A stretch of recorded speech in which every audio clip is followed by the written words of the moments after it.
Hello magical minds, good afternoon to all. चलिए dear, आज की क्लास स्टार्ट करते हैं। तो जैसा कि हमने लास्ट क्लास में डिसाइड किया था कि हर क्लास के स्टार्टिंग में हम थोड़ा सा वोकैब का पोर्शन देखेंगे। साहिल, आप न्यू स्टूडेंट हो, कोई प्रॉब्लम नहीं है। हाँ, थोड़ा सा मैंने क्लॉज और फ्रेज पढ़ा दिया है, राइट? आपको बैकअप मिल जाएगा। चलिए, तो आज का वोकैब का पार्ट देखते हैं। आज के वोकैब में देखते हैं कौन कौन से वर्ड्स हैं जो हमारा वेट कर रहे हैं। तो यहाँ पर आज के वोकैब में आपकी स्क्रीन पे दो वर्ड हैं, scrawny versus slender. Scrawny versus slender.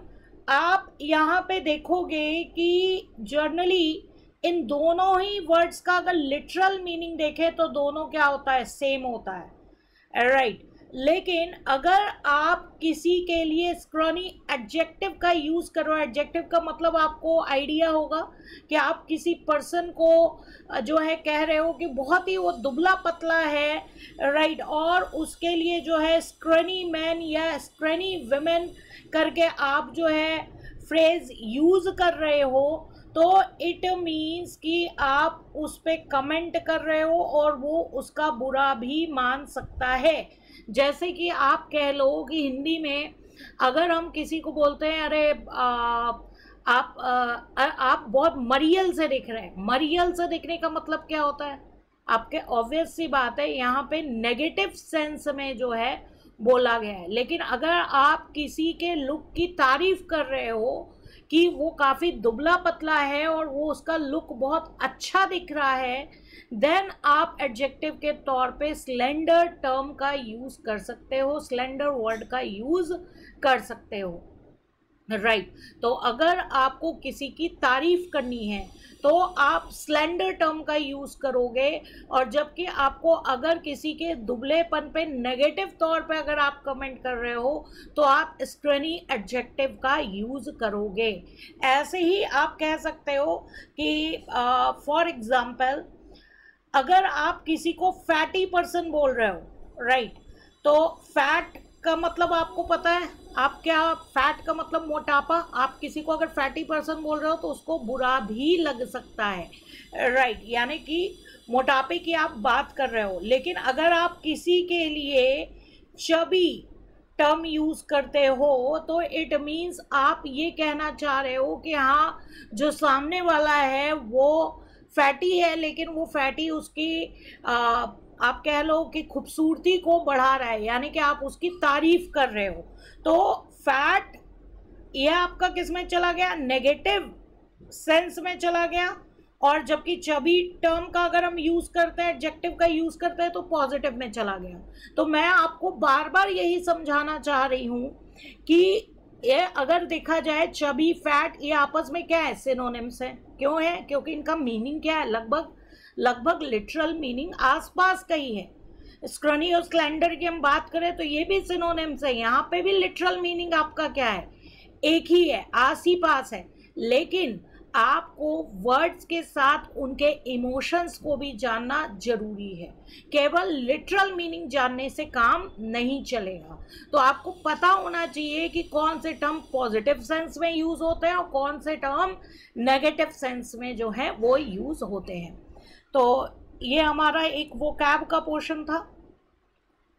ऐसे ही अब आपकी स्क्रीन पे दो और वर्ड्स आपको दिख रहे हैं। दो वर्ड्स में यहाँ पे आप देख रहे हैं stench versus aroma. Stench versus aroma, दोनों ही टर्म अगर देखा जाए आपको कोई स्मेल आ रही है उसके लिए यूज होता है। लेकिन अगर मैं स्टेंच की बात करूं तो स्टेंच जो है वो नेगेटिव सेंस में जो है वो यूज होगा। यानी कि अगर एक बैड ऑर्डर आपको आ रहा है, एक बैड स्मेल अगर आपको आ रहा है, जैसा कि आपको एनिमेशन में दिख रहा है कि बच्ची के एक्सप्रेशंस है कि उसको बहुत गंदी वाली स्मेल जो है आ रही है, तो वहाँ पे आप जो वर्ड यूज़ करते हो दैट इज स्टेंच, राइट? वहाँ पे आप जो वर्ड यूज़ करोगे उसका मतलब होता है बैड ऑर्डर या आपको एक गंदी स्मेल आ रही है तो आप वहाँ पे टर्म यूज़ करते हो स्टेंच। जबकि अगर एरोमा वर्ड की हम बात कर रहे हैं, एरोमा, एरोमा मीन्स कोई प्लेजेंट स्मेल है, कोई बहुत अच्छी खुशबू आ रही है, राइट। तो उसके लिए हम इंग्लिश में जो टर्म यूज़ करेंगे दैट इज़ एरोमा। तो यहाँ पे आप एनिमेशन देख रहे हैं, रैटाटूली मूवी का है। यहाँ पे वो जो एक चूहा है वो एक डिश तैयार कर रहा है, उस डिश जो सूप वो तैयार कर रहा है उससे बहुत अच्छी जो है स्मेल आ रही है, प्लेजेंट स्मेल आ रही है। तो यहाँ पे आप टर्म क्या यूज़ कर सकते हो, यहाँ पे आप वर्ड जो यूज़ करोगे वो आपका वर्ड होगा एरोमा, राइट। तो यहाँ पे हम जो है अभी तक 4 वर्ड्स जो है वो देख चुके हैं। हमने बात की स्क्रनी। स्क्रनी का मतलब होता है दुबला सा, नेगेटिव सेंस में एडजेक्टिव यूज होता है, यानी कि जैसे हिंदी में हम किसी को कह रहे हैं अरे तुम मरियल से दिख रहे हो, राइट। लेकिन अगर कोई दुबला है और जिससे वो ज़्यादा ब्यूटीफुल लग रहा है और हमें उसकी तारीफ करनी है तो हम किस एडजेक्टिव का यूज़ करेंगे, स्लेंडर, राइट। ऐसे ही मैंने आपको एक और एक्स्ट्रा यहाँ पे टर्म बता दिया, फैट। ये आपका नेगेटिव सेंस में होता है, जबकि चबी आप फैटी पर्सन की बात कर रहे हो तो यहाँ पर ये चबी टर्म जो है आप ये कह लो कि तारीफ के लिए पॉजिटिव सेंस में यूज हो रहा है। ऐसे ही यहाँ पे हमने 2 और टर्म देखे, स्टेंच वर्सेस एरोमा। तो अगर बैड ऑर्डर है या आप कह लीजिए कि एक बुरी स्मेल आपको आ रही है तो वहाँ पे जो वर्ड यूज होगा दैट इज स्टेंच। और एरोमा टर्म का हम यूज कब करते हैं, जब हमारी जो है प्लेजेंट स्मेल होती है, एक अच्छी स्मेल हमें आ रही है, एक अच्छी खुशबू जो है हमें आ रही है, तो वहाँ पे जो वर्ड हम यूज करेंगे दैट इज एरोमा, राइट। तो यहाँ पे हमने देखे लिटरल मीनिंग के साथ साथ वर्ड्स के साथ जो इमोशंस हैं वो हम यहाँ पर देख रहे हैं, राइट। चलिए आगे बढ़ते हैं आज के वोकैब के पोर्शन में। तो यहाँ पे हमारे सामने लिखा है she is very pretty, she is very pretty. इसको हम और कैसे बोल सकते हैं, गेस करिए, इसको हम और क्या बोल सकते हैं, शी इज़ वेरी प्रिटी, इसको हम और क्या बोल सकते हैं, वेरी प्रिटी की जगह हम और कौन सा टर्म यूज कर सकते हैं, आइडिया, ऑलराइट पूजा, ग्रेट। हम यहाँ पर बोल सकते हैं शी इज गॉर्जियस, ऑलराइट। तो she is very pretty, very pretty को अगर हम देखें तो और कौन सा वर्ड हम यूज कर सकते हैं, शी इज गॉर्जियस, राइट। तो यहाँ पर शी इज गॉर्जियस। चलिए आगे बढ़ते हैं। ऐसे ही अगर हम कह रहे हैं the house is very clean, the house is very clean, right. तो यहाँ पर हम और क्या टर्म यूज कर सकते हैं, वेरी क्लीन की जगह हम यहाँ पर बोल सकते हैं the house is spotless, the house is very clean, इसको हम बोल सकते हैं the house is spotless, alright. चलिए वोकैब में आगे बढ़ते हैं और आज का इडियम ऑफ द डे जो है वो हम देख रहे हैं। तो साइड में एप्पल्स आपको दिख रहे हैं, तो एक आइडिया आपको लग गया होगा कि आज हम कौन से इडियम की बात करने जा रहे हैं। एक ऐसा इडियम जिसमें एप्पल का, एप्पल वर्ड का यूज हो रहा है। तो इडियम है Apple of my I, Apple of my eye, right. जैसा हम हिंदी में नहीं बोलते हैं वह मेरी आंखों का तारा है, आप जनरली हिंदी में एक आपने मुहावरा सुना होगा जिसमें हम बोलते हैं वो मेरी आंखों का तारा है, वैसे ही इंग्लिश में तारा ना बोल के वहाँ पे क्या बोल दिया है, Apple, Apple of my eye, right. तो अगर आपका कोई बहुत ही प्यारा पर्सन है, बहुत ही प्यारे पर्सन के लिए आप जो है इडियम यूज करना चाह रहे हो तो वहाँ पे हम एप्पल ऑफ माई आई का यूज कर सकते हैं। My nephew is the apple of my eye, मेरा जो भतीजा है वो मेरी आंखों का तारा है। हिंदी में इसको तारा बोलते हैं, आंखों का तारा बोलते हैं, लेकिन इंग्लिश में एप्पल ऑफ माई आई बोलते हैं। तो यहाँ पे स्टार वर्ड ना यूज करके सेम सेंस में एप्पल वर्ड का यूज किया गया है। Right, my nephew is the apple of my eye. Right, next है who is the apple of your eye. आपसे पूछा जा रहा है कि तुम्हारे आंखों का तारा कौन है, तुम्हारे यानी कि कौन सा पर्सन तुम्हें सबसे ज्यादा प्यारा है। Right, who is the apple of your eye. Right, Harsh dear आगे बढ़ चुके हैं, अपनी कॉपी प्लीज साथ में लेके बैठा करो। वेरी प्रिटी के लिए हमने जो वर्ड देखा था that is gorgeous. She is gorgeous, she is very pretty, she is gorgeous. Right, चलिए अब अपनी कॉपीज निकाल लीजिए, क्योंकि आज अब हम वोकैब के पोर्शन के बाद जो है अब आ रहे हैं अपने ग्रामर के पोर्शन पे। हमारा यहाँ पे जो चैप्टर है वो हमारा चल रहा था clauses and phrases. Clauses and phrases जो आपका सेंटेंस टाइप्स जो आपने देखा था, तो उसमें हम क्लॉजेस एंड फ्रेजेस पढ़ रहे थे, जिनकी आज फर्स्ट क्लास है। फास्ट वे में मैं उनको रिवाइज करवाने जा रही हूँ। तो सबसे पहले हमने फ्रेज पढ़ा था। फ्रेज हमने क्या सीखा था, ग्रुप ऑफ वर्ड्स को हम क्या बोलते हैं, फ्रेज बोलते हैं। राइट, ग्रुप ऑफ वर्ड्स को हम फ्रेज बोलते हैं। न्यू स्टूडेंट जो है वो नोटिंग जो है उसकी पिक्स जो है व्हाट्सएप ग्रुप में मांग लेंगे बाकी स्टूडेंट से। तो यहाँ पे बस अभी समझने में कंसीडर करो, फिर आगे आज का जो फ्रेश होगा वहाँ से आप नोटिंग स्टार्ट कर दीजिएगा। चलिए, तो सबसे पहले लास्ट क्लास में हमने क्या पढ़ा था, फ्रेज पढ़ा था। फ्रेज का मतलब मैंने आपको क्या बताया था, group of words. Group of words तो है यहाँ पे, लेकिन केवल अगर उन ग्रुप ऑफ वर्ड्स को बोला जाता है तो उनका कोई अकेले सेंस नहीं बनता है। जैसे कि एग्जाम्पल के तौर पे मैंने आपको बताया था इन द नॉर्थ, अगर एक अकेला शब्द होता है तो वर्ड हम उसको बोलते हैं वर्ड। राइट, वर्ड किससे बनता है, लेटर से बनता है। अगर एक से ज्यादा वर्ड्स है तो हम उसको फ्रेज बोल सकते हैं। फ्रेज कब बोलेंगे, अगर वो सेंटेंस फॉर्म नहीं कर रहा है, केवल आप कहिए कि उसका इन द, अब जैसे यहाँ पे इन द नॉर्थ मैंने बोला, अ येलो ड्रेस बोला, एट 5 o'clock बोला, तो दैट इज कॉल्ड फ्रेज। यहाँ पर एक से ज्यादा वर्ड्स हैं, लेकिन जब तक हम in the north, a yellow dress, at 5 o'clock को सेंटेंस में नहीं यूज करेंगे तब तक इनका कंप्लीट सेंस हमें समझ में नहीं आएगा। राइट, तो ये हमने फ्रेज में देखा था। इसके बाद अब जैसे यहाँ पे देख रहे हैं the sun rises in the east, तो इन द ईस्ट आपका क्या है, फ्रेज है। इन द ईस्ट को आपने सेंटेंस में यूज किया, the sun rises in the east, अब इसका पूरा कंप्लीट सेंस समझ में आ रहा है। Humpty Dumpty set on a wall, on a wall आपका क्या है, फ्रेज है। राइट, जब सेंटेंस में यूज कर रहे हैं तो आपको कंप्लीट सेंस समझ में आ रहा है। Right, there came a Jain to my door, तो यहाँ पे अगर हम देख रहे हैं टू माई डोर, तो टू माई डोर आपको समझ में आ रहा है कि ये आपका क्या है, फ्रेज है।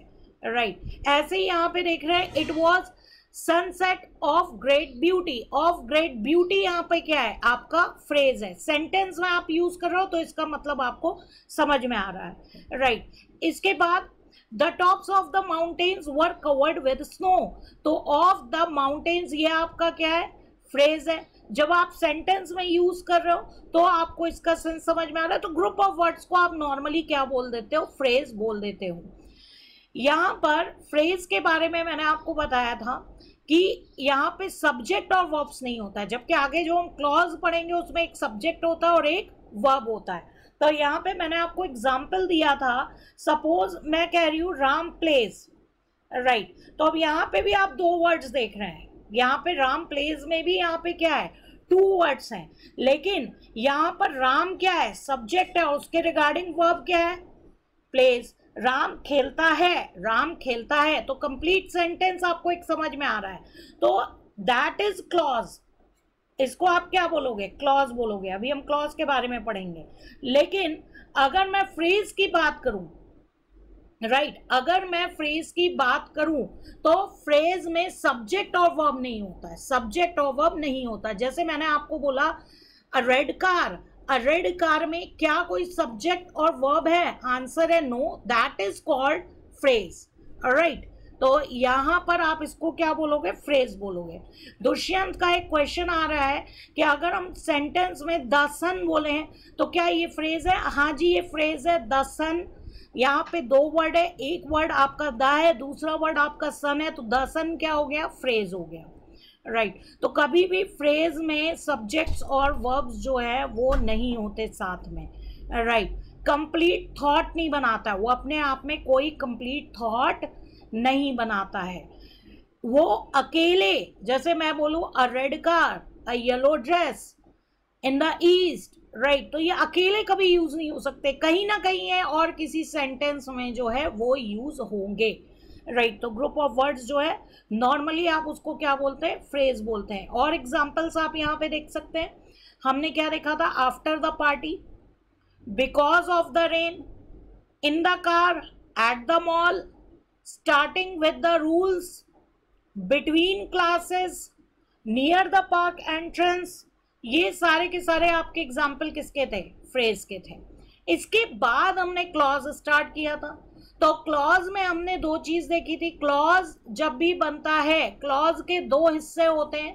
क्लॉज में एक हिस्सा जो है वो सब्जेक्ट होगा, दूसरा हिस्सा आपका प्रेडिकेट होगा। जैसे कि अभी मैंने आपको बोला था, एग्जाम्पल दिया था, राम प्लेज, सपोज इसके आगे हम लगा देते हैं राम प्लेज फुटबॉल। बहुत इजी सा जो सेंटेंस है हम यूज कर रहे हैं, राम फुटबॉल खेलता है। तो जिसके बारे में सेंटेंस में बात की जाती है, आपको पता होगा इंग्लिश में जो सेंटेंस का स्ट्रक्चर होता है उसमें जो सबसे स्टार्टिंग होती है सेंटेंस की, उस सब्जेक्ट से होती है। तो जिसके बारे में सेंटेंस में बात की जा रही है दैट इज सब्जेक्ट। यहाँ पे बात की जा रही है राम के बारे में, तो राम क्या है, सब्जेक्ट। राम सब्जेक्ट है, प्लेज फुटबॉल सब्जेक्ट के अलावा जो रिमेनिंग पार्ट ऑफ सेंटेंस होगा that is called predicate. Right, तो सब्जेक्ट के अलावा जो रिमेनिंग पार्ट ऑफ सेंटेंस होता है उसको हम क्या बोलते हैं, उसको हम प्रेडिकेट बोलते हैं। यानी राम सब्जेक्ट है, प्लेज फुटबॉल दोनों क्या है आपका, इतना हिस्सा आपका क्या हो गया, प्रेडिकेट हो गया।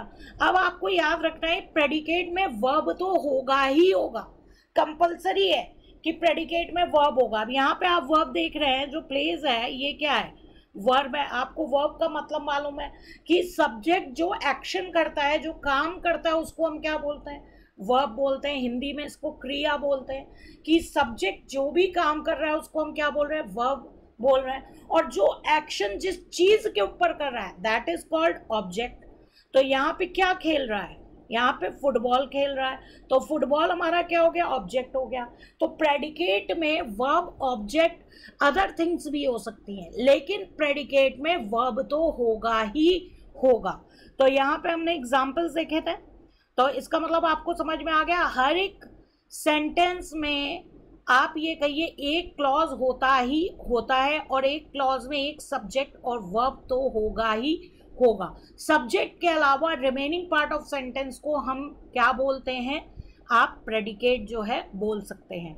तो सब्जेक्ट क्या हुआ, जिस पर्सन और थिंग के बारे में सेंटेंस में कुछ कहा जा रहा है दैट इज कॉल्ड सब्जेक्ट। और जो रिमेनिंग पार्ट ऑफ सेंटेंस है जो कि सब्जेक्ट के बारे में बात कर रहा है वो आपका क्या कहलाता है, प्रेडिकेट कहलाता है। ये हम लास्ट क्लास में देख चुके थे। यहाँ पे हमने एग्जाम्पल्स देखे थे। My brother works in Dubai, my brother इसके बारे में बात की जा रही है। माई ब्रदर जो आपका रेड कलर से दिख रहा है दैट इज सब्जेक्ट, और जो ब्लैक कलर से दिख रहा है वो आपका क्या है, प्रेडिकेट है। My brother works in Dubai, तो यहाँ पे एक क्लॉज बन रहा है, यहाँ पे एक क्लॉज बन रहा है। एक क्लॉज मैंने कैसे कहा कि बन रहा है, यहाँ पे हम देख रहे हैं माई ब्रदर, ये आपका क्या है, सब्जेक्ट है। राइट, सब्जेक्ट के बाद मैंने आपको बोला जो रिमेनिंग पार्ट ऑफ सेंटेंस है दैट इज प्रेडिकेट, ये आपका क्या है, प्रेडिकेट है। प्रेडिकेट में अगर हम स्टार्टिंग में देखें तो हमारा यहाँ पे क्या आ गया, वर्ब आ गया, तो प्रेडिकेट में वर्ब होगा ही होगा।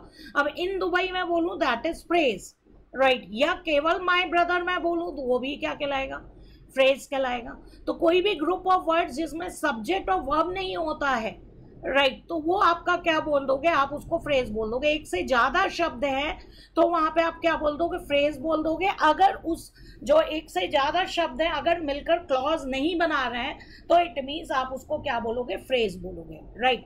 अब यहाँ पे देखिए द ट्रेन अराइव्ड लेट, तो यहाँ पे द ट्रेन आपका क्या है, सब्जेक्ट है, अराइव्ड लेट आपका क्या है, प्रेडिकेट है, अराइव्ड क्या है, वर्ब है।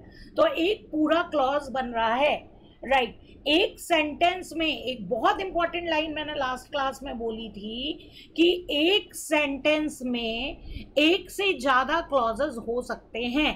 कैसे होंगे अभी इस पे बात करेंगे, अभी आप इस पे क्वेश्चंस मत करिएगा, अभी हम देखेंगे। बहुत सारी एक्सरसाइजेस अभी बची हुई हैं, राइट। तो एक सेंटेंस में एक से ज्यादा क्लॉजेस हो सकते हैं, लेकिन एक क्लॉज से भी सेंटेंस बन सकता है। अब जितने आप स्क्रीन पे एग्जांपल्स देख रहे हैं ये सब वन क्लॉज वाले सेंटेंस हैं, राइट। जितने भी आप एग्जांपल्स स्क्रीन पे देख रहे हैं ये सब वन क्लॉज वाले सेंटेंस हैं, राइट। अब यहाँ पे देखिए थर्ड वाला example, the old woman was walking down the street. तो द ओल्ड वुमेन क्या हो गया, उसके बारे में बात की जा रही है। तो द ओल्ड वुमेन आपका यहाँ पे क्या है, सब्जेक्ट है, was walking down the street that is predicate, was walking यहाँ पे क्या हो गया, वर्ब हो गया। This is my bag, this क्या है, सब्जेक्ट है, इज माई बैग क्या है, प्रेडिकेट है, जिसमें इज क्या हो गया, वर्ब हो गया।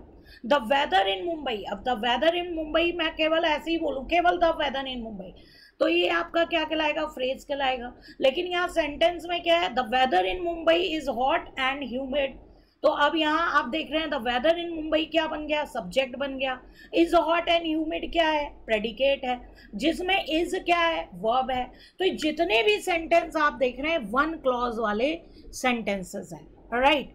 तो ये हम पढ़ चुके थे। इसके बाद मैंने आपको स्क्रीन पे एग्जाम्पल्स दिखाए थे। यहाँ पे आप देख रहे हैं सेंटेंसेस हैं, 8 सेंटेंसेस हैं, सारे सेंटेंसेस वन क्लॉज से बने हैं। जितने भी आप सेंटेंस देख रहे हो ये सारे सेंटेंसेस जो है वो वन क्लॉज से बने हैं, राइट। तो यहाँ पे आप देख रहे हैं डॉग्स बार्क, डॉग्स आपका किसमें है, सब्जेक्ट है, बार्क आपका क्या है, प्रेडिकेट है। The sun gives light, the sun क्या है, सब्जेक्ट है, गिव्स लाइट क्या है, प्रेडिकेट है, गिव्स प्रेडिकेट में क्या हो गया, वर्ब हो गया। The child is dead, the child क्या है, सब्जेक्ट है, इज डेड क्या है, प्रेडिकेट, इज क्या हो गया, वर्ब हो गया। The boys make Rama captain, the boys आपका क्या है, सब्जेक्ट है, राइट। मेड रामा कैप्टन ये आपका क्या हो गया, प्रेडिकेट हो गया। यहाँ पे अगर हम बात करें तो मेड आपका क्या है, वर्ब है। My father gave me a watch, my father subject है, gave me a watch predicate है, गेव जिसमें क्या है, वर्ब है। मी और अ वॉच क्या है, ऑब्जेक्ट है। The flames spread everywhere, the flame subject है, स्प्रेड एवरीवेयर प्रेडिकेट है, जिसमें स्प्रेड क्या है, वर्ब है। The flames spread in every direction, the flames आपका क्या है, सब्जेक्ट है, स्प्रेड इन एवरी डायरेक्शन आपका क्या है, प्रेडिकेट है, जिसमें स्प्रेड क्या है, वर्ब है। इन एवरी डायरेक्शन आपका क्या हो सकता है, आप इसको फ्रेज बोल सकते हो। अब नेक्स्ट 8 वाला सेंटेंस देखिए, they are to prepare lesson, they are to prepare lesson, यहाँ वर्ब से ही हमने जो है नाउन जो है पूरा बना दिया। The are to prepare lessons has arrived, तो the are to prepare lessons ये पूरा क्या है, सब्जेक्ट है, हैज अराइव्ड क्या है, प्रेडिकेट है, जिसमें हैज अराइव्ड आपका क्या हो गया, वर्ब हो गया। तो ये आप देख रहे हैं कि जितने भी आप एग्जांपल्स देख रहे हैं यहाँ पे जो सेंटेंस है वो सारे सेंटेंसेस एक क्लॉज से बने। क्लॉज आपने क्यों बोला, क्योंकि वहाँ पे एक सब्जेक्ट है और उसके रिगार्डिंग जो है प्रेडिकेट में वर्ब है, सब्जेक्ट के रिगार्डिंग जो है प्रेडिकेट में वर्ब है, राइट। हाँ जी पूजा बिल्कुल सही कह रही है। फ्रेज में या तो केवल में भी आपका केवल सब्जेक्ट हो, सब्जेक्ट के रिगार्डिंग वर्ब नहीं होगा, वर्ब नहीं होगा तो वहाँ सेंटेंस नहीं है, और सेंटेंस नहीं है तो मतलब क्लॉज नहीं है तो सेंटेंस भी नहीं है। तो इसलिए हम ग्रुप ऑफ वर्ड्स जहाँ पे कोई क्लॉज नहीं है, ग्रुप ऑफ वर्ड्स को हम सिंपली क्या बोल देते हैं, फ्रेज बोल देते हैं। कहीं पे भी केवल ग्रुप ऑफ वर्ड्स होता है उसको हम सिंपली क्या है, फ्रेज बोल देते हैं। इसके बाद हमने देखा था इम्परेटिव सेंटेंस की, हमने लास्ट क्लास में बात की थी। इम्परेटिव सेंटेंस जैसे हम किसी से रिक्वेस्ट करते हैं या हम किसी को ऑर्डर जो है देते हैं, तो आप यहाँ पे देखिए, जैसे मैंने कहा सिट डाउन, तो सिट डाउन, यहाँ पे आप सेंटेंस देख रहे हैं डायरेक्ट वर्ब से जो है वो स्टार्ट हो रहा है, डायरेक्ट वर्ब से सेंटेंस जो है वो स्टार्ट हो रहा है, सिट डाउन, राइट। तो यहाँ पे किसको सिट डाउन बोला गया? सामने वाले को बोला गया। तो यू अपने आप क्या है? अंडरस्टूड है। तो यहाँ सब्जेक्ट ऑलरेडी अंडरस्टूड है। यहाँ पे भी आप बोलोगे एक क्लॉज है, एक क्लॉज है, लेकिन क्लॉज में सब्जेक्ट आपको दिख नहीं रहा है। सिट डाउन भी एक सिंगल क्लॉज है, लेकिन यहाँ पे आपको सब्जेक्ट दिख नहीं रहा है। यहाँ पे सब्जेक्ट ऑटोमेटिकली क्या है? आपके लिए अंडरस्टूड है, क्या सामने वाले को बोला जा रहा है। या जैसे मैंने बोला थैंक हिम, तो तुम ही को बोल रही हूँ ना, सामने वाले को बोल रही हूँ, तो आपको ही समझ में आना चाहिए यू यहाँ पे क्या है? अंडरस्टूड है।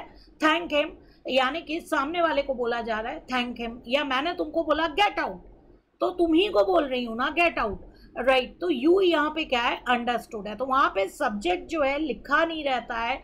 सब्जेक्ट इम्परेटिव सेंटेंसेस में अपने आप अंडरस्टूड जो है होता है, राइट, अपने आप जो है अंडरस्टूड होता है जो आपके इम्परेटिव सेंटेंसेस होते हैं। तो यहाँ पे सब्जेक्ट अपने आप, जो यू सब्जेक्ट है वो अपने आप अंडरस्टूड है, राइट। तो अब इसके आगे हम बात करने जा रहे हैं, तो अब अपना कॉपी और पेन लेके रेडी हो जाइएगा। बाद में मुझे मत बोलिएगा मैम स्लाइड पीछे करो, हमने लिखा नहीं है। काइंडली आपकी स्पीड फास्ट होनी चाहिए, राइट। अब हम बहुत इम्पॉर्टेंट 2 सेंटेंसेस यहाँ पे देखने जा रहे हैं। यहाँ पे देखिए, पहला सेंटेंस क्या है? He has chain of gold, he has chain of gold. अब यहाँ पे बताओ क्लॉज है? आपका आंसर होगा यस क्लॉज है। कैसे आपने पता किया क्लॉज है? कि आपने कहा ही आपका क्या है?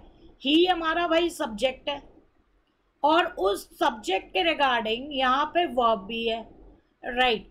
उस सब्जेक्ट के रिगार्डिंग यहाँ पे वर्ब भी है, हैज चेन ऑफ गोल्ड। तो ही हमारा क्या हो गया? सब्जेक्ट हो गया, और हैज चेन ऑफ गोल्ड हमारा क्या हो गया? प्रेडिकेट हो गया।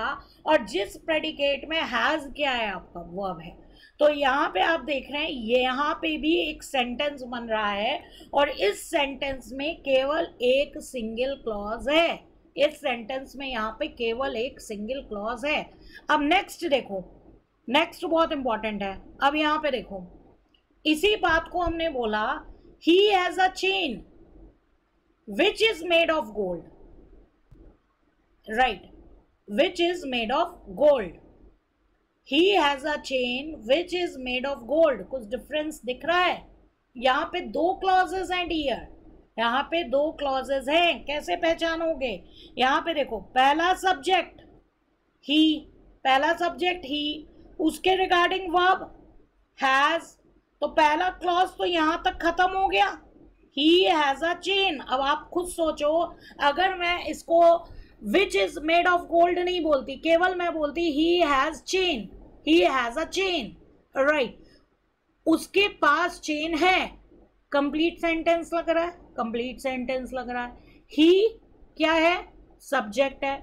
हैज अ चेन प्रेडिकेट है, जिसमें हैज क्या है? वर्ब है। तो सब्जेक्ट के साथ वर्ब जो है आ रहा है, तो यानी कि एक क्लॉज बन गया, राइट। अब नेक्स्ट क्लॉज देखो, विच, विच क्या हो गया? सब्जेक्ट हो गया। विच is made of gold, which is made of gold, इस सब्जेक्ट के लिए वर्ब क्या है? इज है। तो विच इज मेड ऑफ गोल्ड, तो यहाँ पे एक दूसरा क्लॉज हो गया, एक और सब्जेक्ट है और जिसके रिगार्डिंग एक और अलग से वर्ब है। तो पहले सब्जेक्ट के साथ ही के साथ हैज वर्ब था, ही हैज अ चेन एक क्लॉज था, फिर विच आपका क्या है? यहाँ पे सब्जेक्ट का काम कर रहा है, और इज मेड ऑफ गोल्ड, विच के साथ जो वर्ब है वो आपका क्या है? इज है। तो यहाँ पे दूसरा क्लॉज है, राइट। तो यहाँ पे 2 क्लॉजेस हैं, लेकिन अब क्लॉजेस के भी टाइप होते हैं। समझ में आ रही है बात? अब क्लॉजेस के भी टाइप होते हैं। तो अभी हम वापस इस पे आएंगे। तो ये दूसरा वाला हमारे लिए बहुत इंपॉर्टेंट है। जब हम टाइप्स ऑफ क्लॉजेस की बात करते हैं तो ये जो दूसरा वाला है ये हमारे लिए बहुत इंपॉर्टेंट है, राइट। चलिए अभी हम बात करते हैं। तो क्लॉज हमारे कितने टाइप के होते हैं, एक इंडिपेंडेंट और मेन क्लॉज होता है और दूसरा डिपेंडेंट और सबऑर्डिनेट क्लॉज होता है। क्लॉज हमारे दो टाइप के होते हैं, एक इंडिपेंडेंट और मेन क्लॉज होता है और एक डिपेंडेंट और सबऑर्डिनेट क्लॉज होता है। तो आप ये समझ लीजिए, आपने ये जितनी भी स्लाइड्स देखी, यहाँ से आप क्लॉज के एग्जांपल्स यहाँ से देख रहे थे, राइट। ये जो आपने जितने भी क्लॉजेस देखे जहां पर एक क्लॉज से सेंटेंस बन रहा था, ये सारे के सारे मेन क्लॉज थे।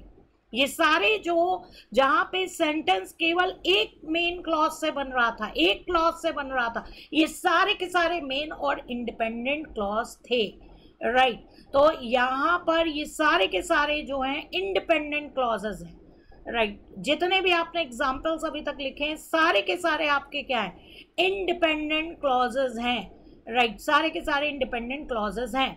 लेकिन he as a chain of gold, यहाँ पे एक सिंगल क्लॉज है, सिंगल क्लॉज से सेंटेंस बन रहा है और ये भी आपका मेन क्लॉज की कैटेगरी में आ रहा है, ये भी आपका मेन क्लॉज की कैटेगरी में आ रहा है। अभी क्वेश्चंस नहीं दिया, पहले आप समझ लीजिए, एक्सरसाइज कर लीजिए, फिर मैं आपको सफिशिएंट टाइम दूंगी क्वेश्चंस पूछने का।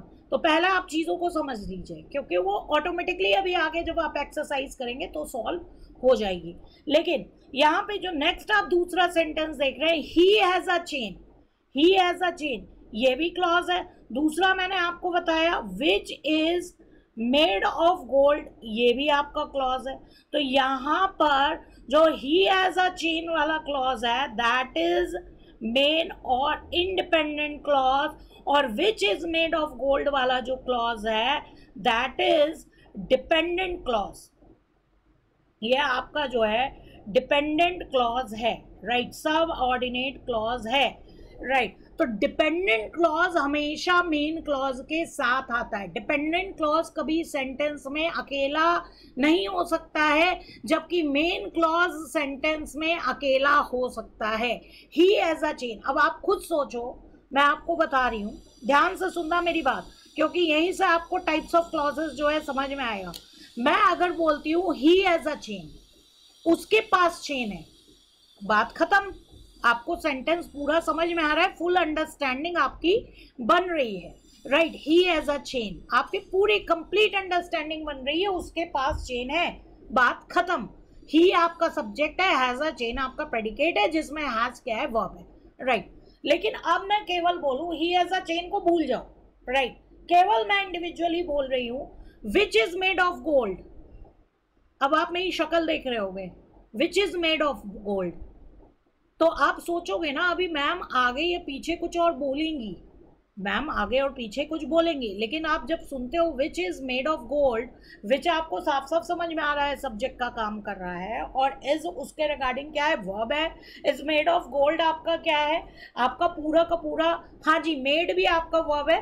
विच is made of gold, is और मेड दोनों यहाँ पे वर्ब है। विच आपका सब्जेक्ट है, इज मेड आपका दोनों ही क्या है, वर्ब है आपका। तो यहाँ पे आप साफ साफ देख रहे हो कि ये भी एक क्लॉज है, लेकिन अगर हम सब ऑर्डिनेट क्लॉज या डिपेंडेंट क्लॉज को केवल बोलते हैं विच इज मेड ऑफ गोल्ड, तो आप मेरी शक्ल देखोगे मैम अभी कुछ और भी बोलने जा रही हैं। इट मीन्स ये डिपेंडेंट क्लॉज है। तो डिपेंडेंट क्लॉज सेंटेंस में कभी भी अकेला यूज नहीं होगा, जबकि मेन क्लॉज सेंटेंस में अकेले यूज हो सकते हैं। मेन क्लॉज को सब ऑर्डिनेट क्लॉज की जरूरत नहीं होती है, लेकिन जब भी हम सब ऑर्डिनेट क्लॉज और डिपेंडेंट क्लॉज की बात करेंगे, ये हमेशा सेंटेंस में किसी एक इंडिपेंडेंट क्लॉज के साथ आएंगे, राइट। ये अकेला ही नहीं आएगा। सब ऑर्डिनेट और डिपेंडेंट क्लॉज कभी भी सेंटेंस में अकेले नहीं आएगा, उसके साथ कम से कम एक जो है मेन क्लॉज तो होगा ही होगा। एक मेन क्लॉज के बाद एक सब ऑर्डिनेट क्लॉज हो सकता है, या दो हो सकते हैं, या दो से ज्यादा भी हो सकते हैं सेंटेंस में, राइट। तो एक सेंटेंस में बहुत सारे क्लॉजेस हो सकते हैं। मैं आपको ये बताना चाह रही हूँ कि इंडिपेंडेंट क्लॉज अकेला खड़ा हो सकता है, अगर इंडिपेंडेंट क्लॉज बोला जाएगा तो सेंटेंस को कंप्लीट सेंस दे सकता है, लेकिन सबऑर्डिनेट क्लॉज अकेला खड़ा नहीं हो सकता, उसको किसके सहारे की जरूरत है, उसको मेन क्लॉज के सहारे की जरूरत है। एक मेन क्लॉज चाहिए ही चाहिए हर एक सेंटेंस में, राइट केवल सबऑर्डिनेट क्लॉजेस जो है वो सेंटेंस नहीं बना सकते। अभी हम एग्जांपल्स और भी देखने जा रहे हैं। तो इंडिपेंडेंट क्लॉज आपको क्या समझ में आया, इंडिपेंडेंट और मेन क्लॉज में एक सब्जेक्ट होगा और एक प्रेडिकेट होगा, राइट और ये अकेले ही सेंटेंस को बना सकता है, एक कंप्लीट सेंटेंस को बना सकता है। जबकि डिपेंडेंट और सबऑर्डिनेट क्लॉज की अगर हम बात करें तो इसमें भी सब्जेक्ट और प्रेडिकेट होता है, इसमें भी सब्जेक्ट और प्रेडिकेट होता है, लेकिन एक डिपेंडेंट और सबऑर्डिनेट क्लॉज जो है वो अकेले सेंटेंस को नहीं बना सकता है, उसको जो है मेन क्लॉज की जरूरत पड़ेगी ही पड़ेगी। एक सेंटेंस में अकेले सबऑर्डिनेट क्लॉज नहीं हो सकता है, उसको मेन क्लॉज की जरूरत पड़ेगी ही पड़ेगी। बिना मेन क्लॉज के वो सेंटेंस को कंप्लीट सेंस नहीं दे पाएगा, राइट तो आपको इंडिपेंडेंट और मेन क्लॉज की जो डेफिनेशन है आपकी स्क्रीन पे सामने है, आप इसको नोट डाउन जो है कर सकते हैं कि इंडिपेंडेंट और मेन क्लॉज क्या होता है। इंडिपेंडेंट और मेन क्लॉज की अगर हम बात करें तो वहाँ पे सब्जेक्ट और प्रेडिकेट होगा और वो अकेले जो है सेंटेंस जो है बना सकता है, कंप्लीट सेंस का सेंटेंस जो है बना सकता है। जबकि सबऑर्डिनेट क्लॉज जो है उसमें भी सब्जेक्ट और प्रेडिकेट होता है, लेकिन वो कभी भी मेन क्लॉज के बिना सेंटेंस में नहीं आएगा, क्योंकि वो अपने आप में कंप्लीट सेंस नहीं बनाता है, राइट क्लियर है। हाँ जी आकाश, सब्जेक्ट प्लस वर्ब मतलब क्लॉज, ओके चलिए अब यहाँ पे हम आगे बात कर रहे हैं। अब यहाँ पे देखिए एग्जाम्पल आ रहा है आपके सामने, इंडिपेंडेंट और मेन क्लॉज में एग्जाम्पल क्या है, he has a chain of gold, already हम देख चुके हैं ही क्या है, सब्जेक्ट है, has a chain of gold ये आपका प्रेडिकेट है, और यहाँ पर आप देख रहे हैं कि he has a chain of gold, right has आपका क्या हो गया, वर्ब हो गया प्रेडिकेट में। नेक्स्ट आप देखिए, नेक्स्ट एग्जाम्पल आपका क्या है, रीना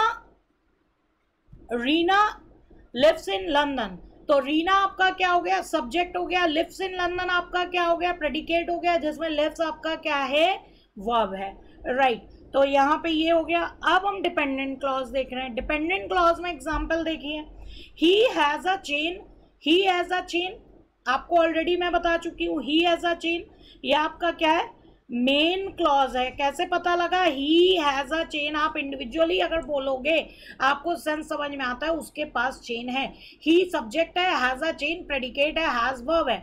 विच is made of gold, which is made of gold, अभी हम सब ऑर्डिनेट कंजंक्शन के बारे में भी पढ़ेंगे। तो यहाँ विच जो है वो सब्जेक्ट का काम कर रहा है, विच के रिगार्डिंग जो वर्ब है वो इज है। विच इज मेड ऑफ गोल्ड अगर हम केवल बोलते हैं तो आपको, आप चाहोगे कि उसके आगे और पीछे कुछ हो, आपको कंप्लीट सेंस समझ में नहीं आएगा। खुद सोचो, अगर मैं हिंदी में भी बोलती हूँ जो कि गोल्ड का बना है, तो आप मेरा शक्ल देखोगे ना, क्या गोल्ड का बना है, आप शक्ल देखोगे कि हाँ मैम अभी कुछ आगे बोलने जा रही हैं कि क्या गोल्ड का बना है, राइट तो ये चीज वो जो है मतलब कुछ और बोलना चाहती हैं। अब यहाँ पे नेक्स्ट एग्जाम्पल देखिए, नेक्स्ट एग्जाम्पल है दिस इज द प्लेस, यह प्लेस है, राइट तो दिस आपका क्या हो गया, सब्जेक्ट हो गया, इज द प्लेस आपका क्या हो गया, प्रेडिकेट हो गया, इज आपका क्या है, वर्ब है, राइट तो मेन क्लॉज क्या है, this is the place, right where the accident happened, where the accident happened. अब यहाँ पे आप देख रहे हो, देखो अब एक और अंतर है, ध्यान से देखना, एक और अंतर है। यहाँ पर आप देख रहे थे विच जो है, विच वो आपका कहलाता है सब ऑर्डिनेट कंजंक्शन। अभी हम बात करेंगे सब ऑर्डिनेट कंजंक्शन कौन कौन से होते हैं, और सब ऑर्डिनेट कंजंक्शन ही सब्जेक्ट बन गया था, विच ही क्या है, सब्जेक्ट बन गया था, right which is made of gold, which ही यहाँ पे क्या बन गया था, सब्जेक्ट बन गया था। इज के लिए सब्जेक्ट क्या था, इज किसके लिए यूज हुआ, विच के लिए यूज हुआ, तो सब ऑर्डिनेट कंजंक्शन ही सब्जेक्ट जो है बन गया था, राइट तो यहाँ पे। लेकिन नेक्स्ट एग्जाम्पल में देखिए, this is the place, main clause आपको समझ में आ गया।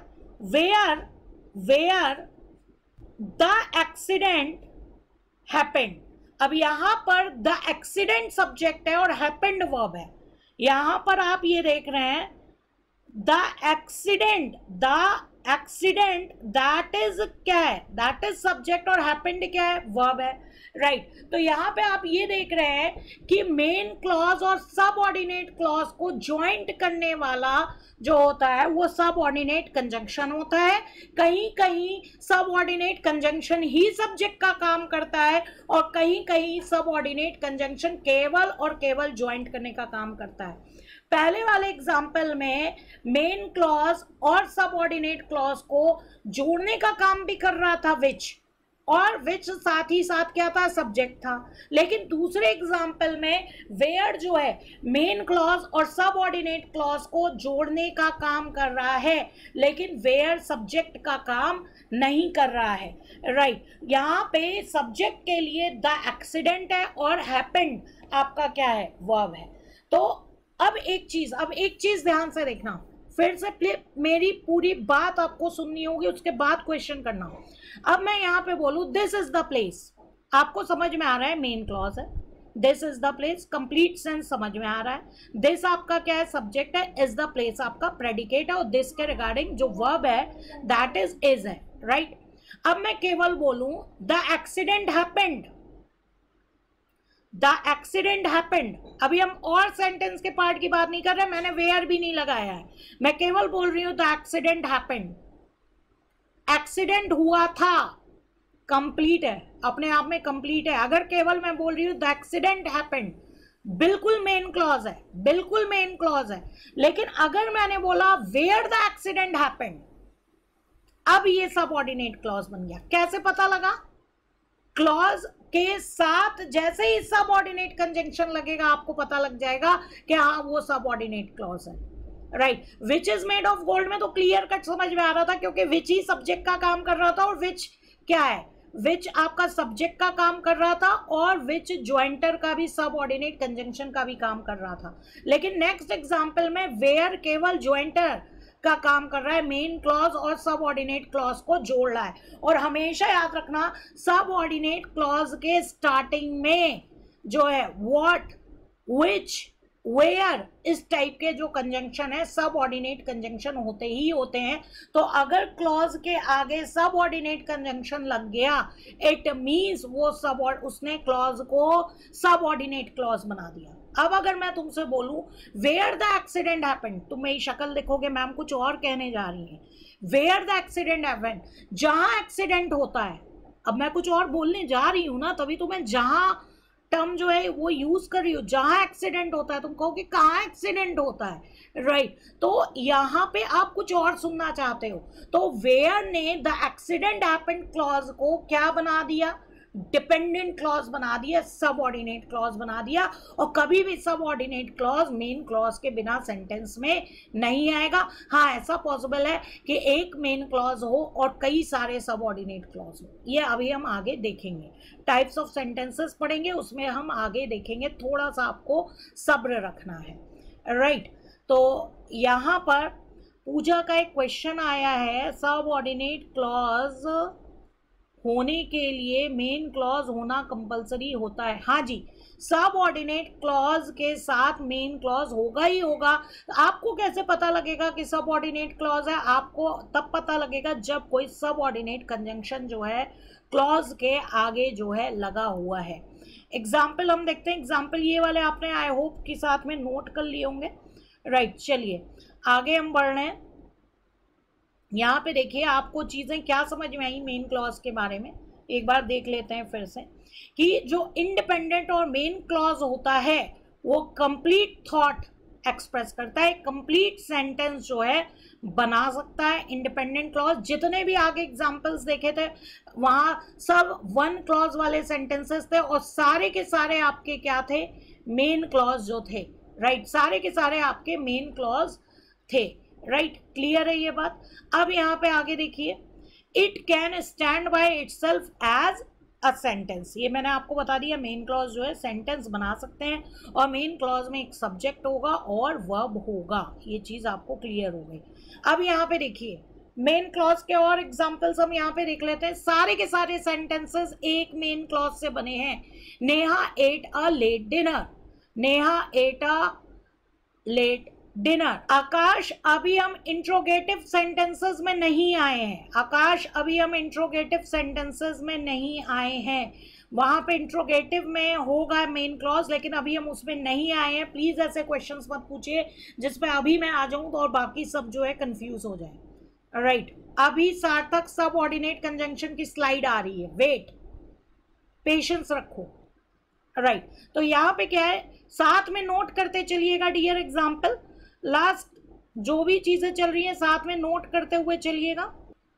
अश्विनी की रिक्वेस्ट थी लास्ट वाली स्लाइड दोबारा लगाइएगा। चलिए, आई होप कि नोट डाउन हो गया होगा। राइट, चलिए आगे अब एग्जाम्पल्स आप साथ ही साथ नोट करते जाइएगा, देखते जाइएगा। Neha ate a late dinner, Neha subject है, ate a late dinner predicate है और एट आपका इसमें क्या है, वर्ब है। Akshay went to the movies, Akshay went to the movies, Akshay यहाँ पे क्या है आपका, सब्जेक्ट है। Went to the movies predicate है जिसमें वेंट वर्ब है। आप देख रहे हैं सब्जेक्ट सारे रेड कलर से हैं और वर्ब जो है वो ग्रीन कलर से हैं। Right, Neha and Rishabh gave donations to help others, Neha and Rishabh. अब डियर यहाँ पे एक बात ध्यान से देखिएगा इस एग्जाम्पल में, यहाँ पर दो सब्जेक्ट है, यहाँ पर दो सब्जेक्ट्स हैं, मतलब दो पर्सन है। राइट, और दोनों सब्जेक्ट्स ज्वाइंट हैं, दोनों सब्जेक्ट्स को ज्वाइंट करने वाला, दोनों पर्सन को ज्वाइंट करने वाला यहाँ पे टर्म क्या है, एंड। और दोनों के लिए आप एक वर्ब यूज कर रहे हो तो यहाँ एक क्लॉज गिना जाएगा, यहाँ पर एक क्लॉज गिना जाएगा। अभी इस पे भी हम एग्जाम्पल्स जो है देखेंगे। Neha and Rishabh gave donations to help others। Right, तो यहां पर क्लॉज क्या है, यहां पर एक ही क्लॉज जो है वो बोला जाएगा, भले ही यहाँ पे दो पर्सन्स है। राइट, भले ही यहाँ पे दो पर्सन्स है लेकिन इसको एक ही क्लॉज जो है वो बोला जाएगा। राइट, इसके अभी हम अलग अलग एग्जाम्पल्स देखेंगे। जब हम टाइप्स ऑफ सेंटेंसेस शुरू करेंगे तो इस बात पे फोकस करेंगे। राइट, तिलक यही तो बता रही हूँ इतनी देर से, सब्जेक्ट और वर्ब को मिलाकर क्लॉज बनता है। प्रेडिकेट में वर्ब तो होगा ही होगा। अगर मैं बोलती अक्षय वेंट तो वेंट ही प्रेडिकेट था, प्रेडिकेट में वर्ब होना कंपलसरी है, वेंट। अब यहाँ पे लिखा है Akshay went to the movies, तो यहाँ पे वेंट टू द मूवीज पूरा प्रेडिकेट है जिसमें वर्ब है वेंट। द मूवीज आप ऑब्जेक्ट यहाँ पे बोल सकते हो। राइट, तो प्रेडिकेट में वर्ब तो होता ही होता है, बार बार मैंने बोला, कंफ्यूज मत हो। नेक्स्ट देखिए, Akshay collected money, Akshay collected money, Akshay आपका क्या है, सब्जेक्ट है, कलेक्टेड मनी आपका प्रेडिकेट है जिसमें कलेक्टेड आपका क्या है, वर्ब है, मनी आपका क्या है, ऑब्जेक्ट है। पूजा वॉन्डर्ड ऑफ, पूजा आपका क्या है, सब्जेक्ट है, वॉन्डर्ड ऑफ आपका क्या है, प्रेडिकेट है, वॉन्डर्ड आपका क्या हो गया, वर्ब हो गया। राइट, पूजा चौंक गई, चौंक गई थी। राइट, वॉन्डर्ड ऑफ का मतलब चौंकना। Shanta offered us a ticket, Shanta आपका क्या है, सब्जेक्ट है, ऑफर्ड अस अ टिकट आपका क्या है, प्रेडिकेट है जिसमें ऑफर्ड क्या है, वर्ब है। आई होप इतने एग्जांपल्स आपको समझ में आ गए होंगे। अब हम आ रहे हैं डिपेंडेंट और सबऑर्डिनेट क्लॉज पे। तो डिपेंडेंट और सबऑर्डिनेट क्लॉज में आपने क्या देखा कि जो सबऑर्डिनेट क्लॉज है वो कंप्लीट थॉट को नहीं बनाता है, एक पूरा सेंटेंस जो है अकेले नहीं बना सकता, उस सेंटेंस में अकेले खड़ा नहीं हो सकता, जबकि इसके पास भी सब्जेक्ट और वर्ब होता है, लेकिन ये सेंटेंस में अकेले खड़ा नहीं हो सकता है। क्यों? क्योंकि ये कंप्लीट सेंस नहीं बनाता है। राइट, तो यहाँ पे आप इसको नोट कर सकते हैं। A subordinate clause does not express a complete thought. It does have a subject and a verb. कशिश अभी पता लग जाएगा, वेट करो थोड़ा। But it cannot stand alone as a sentence. I hope आपने नोट कर लिया होगा। प्रभव वेट करो, यहाँ पे ज्वाइंट सब्जेक्ट है, अभी आएंगे एग्जाम्पल्स। अभी ये याद रखना, जो Neha and Rishabh gave donations वाला एग्जाम्पल था उसमें एक ही क्लॉज था, यहाँ 2 क्लॉजेस नहीं थे। अगर मैं बोलती Neha plays and Rishabh sings, then 2 clauses होता। वेट प्रभु, यहाँ पे नेहा और ऋषभ दोनों के लिए एक ही वर्ब यूज हुआ है, नेहा और ऋषभ के साथ एक ही वर्ब यूज हुआ है। अगर सब्जेक्ट के साथ उनका रिस्पेक्टिव वर्ब यूज होता, जैसे कि मैंने एग्जांपल दिया है, नेहा प्लेज एक क्लॉज हुआ एंड ऋषभ सिंग्स, तो ऋषभ के लिए सिंग्स वर्ब है और नेहा के लिए प्लेज वर्ब है, देन 2 क्लॉजेस होते हैं। दीपक अब काइंडली नोटिंग और किसी से मांग लीजिएगा, मैं आगे बढ़ रही हूँ। तो यहाँ पे आपको समझ में आ रहा है कि अगर क्लॉज के पहले दैट, व्हाट, सिंस जो है ऐसा लग गया तो इट मीन्स वो क्लॉज को क्या बना देगा, सबऑर्डिनेट क्लॉज। तो सबऑर्डिनेट क्लॉज के पहले ये चीज लगी रहती है। अब देखिए यहाँ पे, देखिए सबऑर्डिनेट क्लॉज का एग्जांपल देखिए, दैट आई वांटेड, जो कि मैं चाहता था। मेरी शक्ल देखोगे ना, मैं क्या चाहती थी, जो कि मैं चाहती थी, दैट आई वॉन्टेड। मेरी शक्ल देखोगे कि आगे पीछे मैं कुछ बोलूंगी कि हाँ मैं क्या चाहती थी, राइट। अगर मैं केवल बोलती आई वॉन्टेड, मैं चाहती थी, खत्म। तो आई वॉन्टेड अगर इंडिविजुअली यूज किया जाता तो मेन क्लॉज होता, लेकिन क्योंकि इस क्लॉज के पहले क्या लग गया, दैट। अब मैं बोल रही हूँ that I wanted, it means इस दैट ने इस क्लॉज को क्या बना दिया, इस दैट ने इस क्लॉज को सबऑर्डिनेट क्लॉज बना दिया। और दैट को हम सबऑर्डिनेट कंजंक्शन बोलते हैं। कभी कभी सबऑर्डिनेट कंजंक्शन जो है ज्वाइंटर के साथ साथ आप कहिए सब्जेक्ट का भी काम करते हैं। यहाँ पे दैट सब्जेक्ट का काम नहीं कर रहा, सब्जेक्ट यहाँ पे आई है, आई सब्जेक्ट है, वांटेड उसका वर्ब है। तो आई वांटेड एक क्लॉज है, अगर आई वांटेड के आगे दैट नहीं लगा होता तो आई वांटेड जो है मेन क्लॉज होता, लेकिन आई वांटेड के आगे क्या लग गया है, दैट, तो ये क्या बन गया, सबऑर्डिनेट क्लॉज बन गया। तो सबऑर्डिनेट क्लॉज के बिगिनिंग में हमेशा सबऑर्डिनेट कंजंक्शन जो है वो लगा रहता है। व्हाट शी सॉ, जो कि उसने देखा था, अब वो बोल रहे हैं व्हाट शी सॉ, जो कि उसने देखा था। अब तुम मेरी शक्ल देखोगे कि मैम आगे पीछे कुछ बोलो, क्या देखा था, क्या हुआ था, राइट। अब यहाँ पे देखो, since most plants die without water, तब से मोस्ट प्लांट्स, मैक्सिमम प्लांट्स जो हैं वो बिना वाटर के डाई हो रहे हैं, डाई होते हैं। कब से, सिंस लगा दिया ना, तो सिंस क्या हो गया, सबऑर्डिनेट कंजंक्शन। मोस्ट प्लांट्स ये आपका क्या है, सब्जेक्ट है, डाई आपका क्या है, वर्ब है, राइट। तो most plants die without water, अगर ये इंडिविजुअली बोला जाता तो ये इंडिपेंडेंट क्लॉज होता, लेकिन क्योंकि इसके आगे सिंस लग गया है इसलिए ये क्या बन गया, डिपेंडेंट क्लॉज जो है बन गया। तो मीनिंग ऑफ सबऑर्डिनेट क्लॉज तभी आपको पूरी समझ में आएगी जब सेंटेंस में इनके साथ मेन क्लॉज हो, राइट। तो सबऑर्डिनेट क्लॉज के पहले सबऑर्डिनेट कंजंक्शंस लग जाते हैं, राइट। एग्जांपल्स और देखो, अब यहाँ पे देखिए examples. After Rohit at dinner, अब तुम खुद सोचो, अगर केवल लिखा होता रोहित एट डिनर, केवल लिखा होता रोहित एट डिनर, तब ऑब्वियस सी बात है आपको समझ में आ जाता है मेन क्लॉज है। रोहित ने डिनर खाया था, लेकिन उसके पहले क्या लग गया, after. After Rohit at dinner, यानी कि कोई कुछ और भी बोलना चाह रहा है, तो आफ्टर क्या हो गया, सबऑर्डिनेट कंजंक्शन हो गया। अभी सबऑर्डिनेट कंजंक्शन की स्लाइड आगे है, राइट।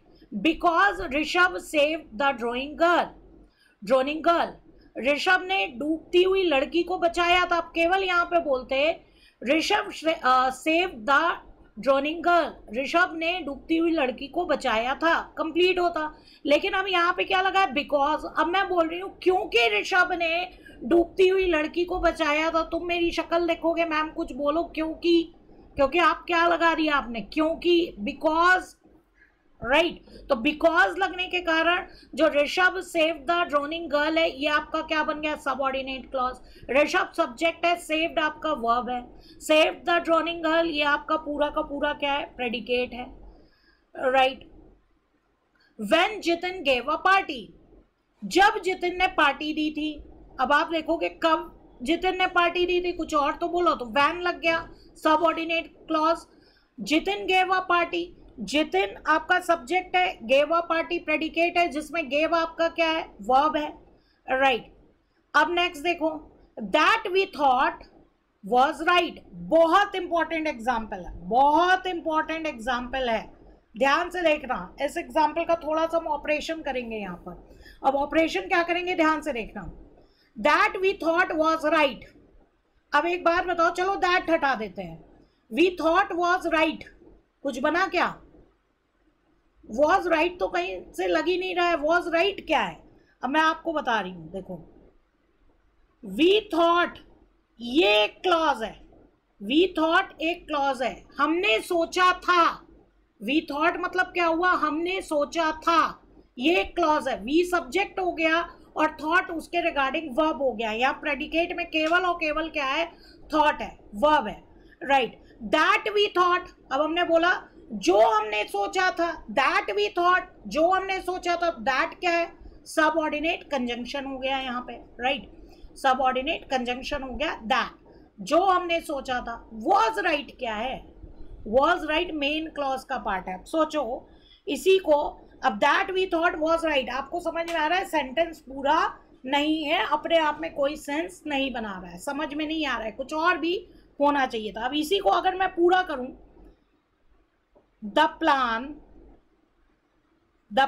कॉमा लगाया मैंने, the plan that we thought was right, right, the plan we thought was right.